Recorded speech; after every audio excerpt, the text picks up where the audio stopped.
मित्रांनो, big boss मराठीची नुकतीच चावडी पार पडली. म्हणजे या सीझन 5 ची गोष्ट करायची झाली तर नुकताच भाऊचा धक्का पार पडलेला आहे आणि रितेश भाऊने बऱ्याच जणांना जबरदस्त असे धक्के दिले आहेत. मला तरी रितेश भाऊंचं सूत्रसंचालन आवडलं. तुम्हाला कसं वाटतं ते कमेंट्स करून नक्की सांगा. म्हणजे प्रत्येक मुद्द्याला त्यांनी व्यवस्थित हात घातलेला आहे आणि मला मांजरेकर सरांची उणीव जाणवली नाही. त्यांच्या जे काही त्यांचं होस्टिंग होतं ना ते एवढं होतं असं मी सांगेन. तुमचं मात्र मत मला नक्की सांगा. आता येऊया आपण जे काही इव्हेक्शन बिग बॉसच्या घरामध्ये पार पडलं त्याविषयी बोलूया. तर बघा, 6 स्पर्धक हे या आठवड्यात बिग बॉस मराठीच्या घरातनं बाहेर जाण्यासाठी नॉमिनेट झाले. यापैकी 2 सदस्यांना आज रितेश भाऊंनी सेफ केलं. त्याच्यातलं पहिला सदस्य आहे तो म्हणजे आपला गुलीगत धोका सूरज चव्हाण. मित्रांनो, ज्या पद्धतीने वोटिंग ट्रेंड येत होती ना त्यामध्ये नक्कीच डीपी दादा आणि सूरज चव्हाण या दोघांमध्ये काट्याची टक्कर पाहायला मिळत होती आणि सूरजला जबरदस्त वोटिंग मिळाली आणि त्याचा फायदा त्याला झाला.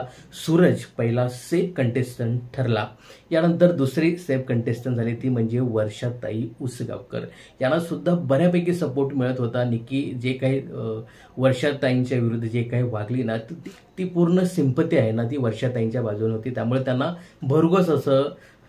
भरघोस असं वोटिंग झालं आणि त्या सेफ झालेल्या आहेत. आता उरले ते म्हणजे 4 कंटेस्टंट, डीपी दादा, त्यानंतर माऊली, त्यानंतर योगिता आणि अंकिता वालावलकर. आता यापैकी कुठला सदस्य हा बिग बॉसच्या घराबाहेर गेला असेल? तर मित्रांनो, या पहिल्या आठवड्यामध्ये कुठल्याही प्रकारचं इव्हेक्शन झालेलं नाही. त्यामुळे सगळेच जे काही सदस्य आहेत, जे काही 4 सदस्य आहेत ते सेफ झालेले आहेत. उद्या ते रितेश भाऊ बोलतीलच, परंतु अशी बातमी मिळते की कोणीही या आठवड्यात गेलेलं नाही असं कळतंय. तर याविषयी तुमचं काय मत आहे कमेंट्स करून नक्की सांगा. जर एलिमिनेशन किंवा इव्हेक्शन झालं असतं तर कुठल्या सदस्याने बिग बॉसच्या घरातनं बाहेर जावं असं तुम्हाला वाटतं हे कमेंट्स करून नक्की सांगा. सध्या तरी अशीच बातमी मिळते की पहिल्याच आठवड्यात कुठल्याही सदस्याला बिग बॉसच्या बाहेर पाठवलेलं नाही. याविषयी तुमचं काय मत आहे कमेंट्स करून नक्की सांगा.